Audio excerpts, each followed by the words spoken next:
আহ, তুমি আমারে অনেক দিন ধরে সিঙ্গেল আছি, ডবল করে দাও, কবুল হয়ে যাবে। এই মেয়ে, এই দোয়া করা লাগবে না। মনে রাখবেন, নেককার স্ত্রী, নেককার সন্তান আল্লাহর কাছে চেয়ে নিতে হয়। নবীরা চেয়ে নিতেন। মানুষ শুধু স্বার্থের জন্যই মানুষের কাছে থাকে বলছে কেন? তিনি বলছেন, তুমি যদি ভালোবাসাকে বাড়াতে চাও তাহলে মানুষের সাথে খুব বেশি মেলামেশা করতে যাও।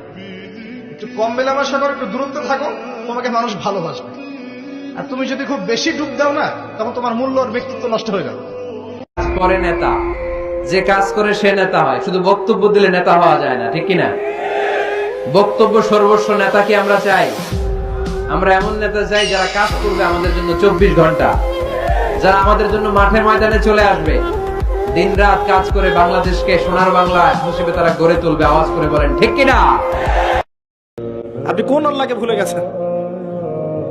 আমি অনেক লেকচারে বলেছি, প্রায় বলি কথাটা, যে আল্লাহ পাক ছাড়া সত্যিকার অর্থে আমাদের আপন বলে কেউ নাই। স্ত্রী, স্ত্রী দিনে 5 ঘন্টা বউয়ের সাথে কথা, মায়ের সাথে একবারও না। স্ত্রী, সন্তান, তোমার 4টা ছেলে অসুস্থতা, তুমি দেখো ভ্যান গাড়ি চালিয়ে। তোমার বাপের তোমরা 3টা ভাই, বাপের অসুখ হলে একদিন তুমি একদিন ওই ভাই, না ভাগাভাগি। আরে লজ্জা করো, টুকনগরবাসী লজ্জা করো। মানুষ তো বেঈমান ভাই। মানুষকে যত কষ্টের কথা আপনি বলবেন, মানুষের আবেগ নিয়ে খেলতে বড্ড ভালোবাসে। আর আশেপাশে যে বন্ধু দেখো অনেক ভালোবাসে বন্ধু আমার, না না, সব স্বার্থপর বন্ধু এরা। যখন বিপদে পড়বা তখন বুঝবা কত ধানে কত চাল, যুবক ভাইরা। এই বন্ধু দে কয়েক টাকা, খুব অভাবে আছি না আমি, টাকা পয়সা নাই।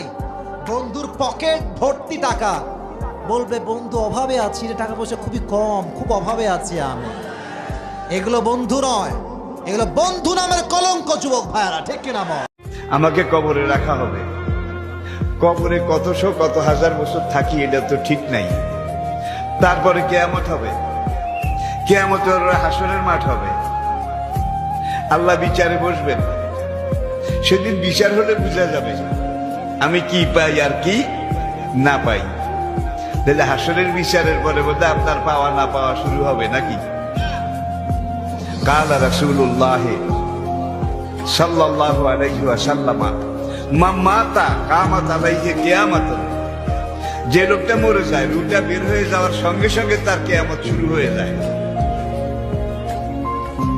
যদি আপনি নামাজি হন, রোজাদার হন, ইমানদার হন, সাহেবে কোরআন হন, ইসলামের পক্ষের শক্তি হন, তাহলে আপনার রুহ যখন কবজ করার জন্য আজরাইল এসে দাঁড়াবে, তখন আল্লাহ রাব্বুল আলামিন জান্নাতের একদল রহমতের ফেরেশতা পাঠিয়ে দেবেন।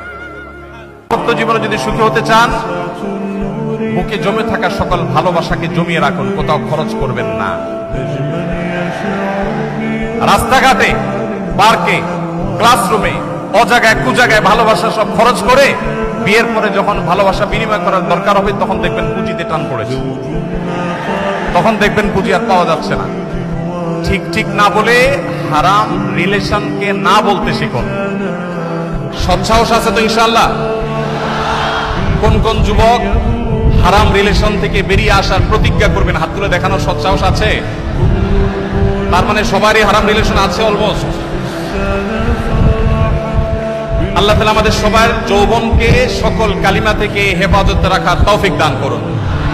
ভিক্ষুক রাস্তা দিয়া যায় আর জমিদারের পুত্র বধূও যায়। একজন সামনের থেকে আসতেছে, একজন সামনের দিকে যাইতেছে। দুইজনের ক্রসিং এর সময় ভিক্ষুকের গায়ের কাদা জমিদারের পুত্রবধূর গায়ে লেগে গেছে। সে দুনিয়া আন্ধার করে ফেলছে, স্বামীকে ডাইকা নিয়ে আসছে, বলছে ভিক্ষুক আমার কাপড় নষ্ট করে দিছে। সে শুধু ভিক্ষুক ছিল না, বৃদ্ধ ছিল। বৃদ্ধ ছিল না শুধু, জীর্ণ ছিল, শীর্ণ ছিল। শরীরে কাপড় ছিল না, ফাটা চিরা কাপড় ছিল। পায়ে জুতা ছিল না, পেটে ভাত ছিল না। জমিদারের পুত্র সইতে পারে নাই, যৌবনী শক্তি সয় তো সয় কি কইরা? তার স্ত্রীর গায়ে ভিক্ষুকের কাদা, বস সমগ্র শক্তিকে হাতে এক জমা করা একত্র করে বৃদ্ধের গালে বসায় দিছে। বৃদ্ধ কিচ্ছু বলে নাই, শুধু উপরের দিকে তাকায় দুই তিনটা শব্দ উচ্চারণ করছেন। শব্দগুলা হলো ইয়া মাল্লাহ তারা হলো ওয়ুন, ও আল্লাহ চোখে দেখা যায় না, ও তারা কুল্লা শাই, তুই সব দেখিস, ফারা তারা মা বি, তুই কি দেখিস না আমার সাথে কি ঘটতেছে, এটা কি দেখিস না? বলতে দেরি যুবক, মরতে দেরি হয় না। জমিদার চলে আসছে, প্রতিশোধ নিবে।